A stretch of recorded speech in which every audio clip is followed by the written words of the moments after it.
হুগলি বিশ্ব ইজতেমা কি ছাপিয়ে গেল টঙ্গীকে? আয়তন ও জনসমুদ্রের নতুন ইতিহাস বিশ্বজুড়ে আলোচনায় তাবলিগ জামাত। দীর্ঘদিন ধরে মুসলিম বিশ্বের দ্বিতীয় বৃহত্তম গণজামায়াত হিসাবে পরিচিত বাংলাদেশের টঙ্গী বিশ্ব ইজতেমা। তবে চলতি বছর ভারতের পশ্চিমবঙ্গের হুগলি জেলার কাননপুরে অনুষ্ঠিত বিশ্ব ইজতেমা ঘিরে শুরু হয়েছে নতুন বিতর্ক ও আলোচনা। আয়তন, অবকাঠামো ও মানুষের অংশগ্রহণের দিক থেকে এই আয়োজন কি টঙ্গী ইজতেমার ঐতিহাসিক অবস্থানকে অতিক্রম করল?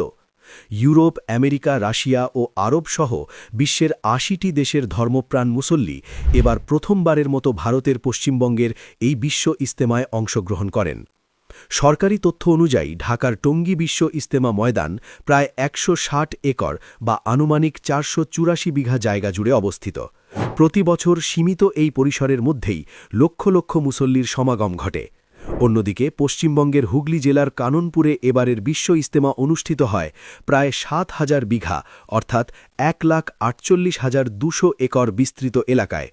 ভর্তি চলছে দেশ সেরা শিক্ষা প্রতিষ্ঠান জামিয়া কাশিফুল উলুম ঢাকা, আপনার সন্তানের আস্থার ঠিকানা। যা আয়তনের হিসাবে টঙ্গী ইজতেমার তুলনায় প্রায় ৪০ গুণ বেশি বড়। মানুষের ঢল, সোশ্যাল মিডিয়ায় কোটির আলোচনা। হুগলি বিশ্ব ইজতেমা নিয়ে সামাজিক যোগাযোগ মাধ্যমে দাবি উঠেছে এবারের আয়োজনে প্রায় ২ কোটি মানুষের জনসমুদ্র সৃষ্টি হয়। ভারতীয় গণমাধ্যম ও বিশ্ব মিডিয়ায় ছিল এই বিশ্ব ইজতেমা গত ৪ দিন ধরে আলোচনার শীর্ষে। পশ্চিমবঙ্গ রাজ্য সরকার ৮০ লক্ষ লোকের সমাগম দাবি করছে সরকারি হিসাবে। বাংলাদেশের টঙ্গী বিশ্ব ইজতেমায় রাস্তাঘাট সব মিলিয়ে সর্বোচ্চ ১০ থেকে ২০ লক্ষ লোকের জামায়াত হয়। প্রত্যক্ষদর্শী ও স্থানীয় প্রশাসনের তথ্যমতে অংশগ্রহণ ছিল নজিরবিহীন। আয়োজক সূত্র জানায়, ইজতেমা উপলক্ষে প্রায় ২ লক্ষ গাড়ি ও মোটরবাইক পার্কিংয়ের ব্যবস্থা, একই সঙ্গে ৫ লক্ষ মুসল্লির অজু করার সক্ষমতা সম্পন্ন অবকাঠামো প্রস্তুত করা হয়। গতকাল হুগলি বিশ্ব ইজতেমার আখেরি মোনাজাত পরিচালনা করেন তাবলিগ জামাতের বিশ্ব আমির হজরতজি মাওলানা মোহাম্মদ সাদ কান্দলভি। মোনাজাত চলাকালীন পুরো কাননপুর ও আশপাশের এলাকা আমিন আমিন ধ্বনিতে মুখরিত হয়ে ওঠে। লাখো মানুষের চোখে অশ্রু ও কণ্ঠে তাকবীরে তৈরি হয় এক আবেগঘন ধর্মীয় পরিবেশ। মোনাজাতে অংশ নিতে আগের রাত থেকে মূল প্যান্ডেলের বাইরে কয়েক কিলোমিটার জায়গা জুড়ে খোলা আকাশের নিচে রাত্রি যাপন করেন মুসল্লিরা। এত বৃহৎ আয়োজন ও জনসমুদ্রের পর প্রশ্ন উঠছে, বাংলাদেশ থেকে কি সরে যাচ্ছে বিশ্ব ইজতেমার কেন্দ্র? এই অভূতপূর্ব আয়োজনের পর স্বাভাবিকভাবেই প্রশ্ন উঠেছে, তাবলিগ জামাতের বিশ্ব ইজতেমার নেতৃত্ব ও কেন্দ্রবিন্দু কি এবার বাংলাদেশকে ডিঙিয়ে ভারতে সরে গেল? ধর্মীয় বিশ্লেষকদের মতে, যদিও ভারতের দিল্লির নিজামুদ্দিন মার্কাজ থেকেই সারা বিশ্ব এই কাজ পরিচালিত হয়, তবে এটি প্রতিযোগিতার নয়।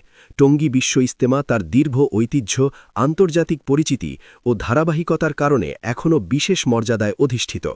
গত কয়েক বছর ধরে বাংলাদেশে একটি অংশ তাবলিগের আমির মাওলানা সাদ কান্দলভির বিরোধিতা ও ইজতেমা ময়দান দখলে রাখাকে কেন্দ্র করে নানান সংঘাতের কারণে এর প্রভাব মুসলিম বিশ্ব থেকে কমে এখন ভারতে প্রভাব তৈরি করেছে বলে অনেকে মতামত দিচ্ছেন।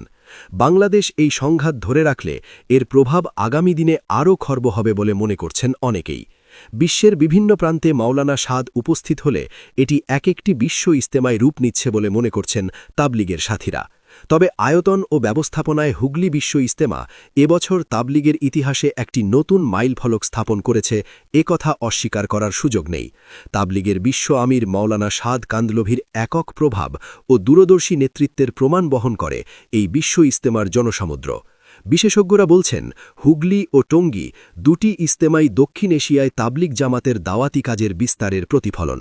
এটি কোনো দেশের জয় বা পরাজয়ের বিষয় নয়, বরং বিশ্বজুড়ে দ্বীনের দাওয়াত আরও ব্যাপক ও শক্তিশালী হওয়ার বার্তা।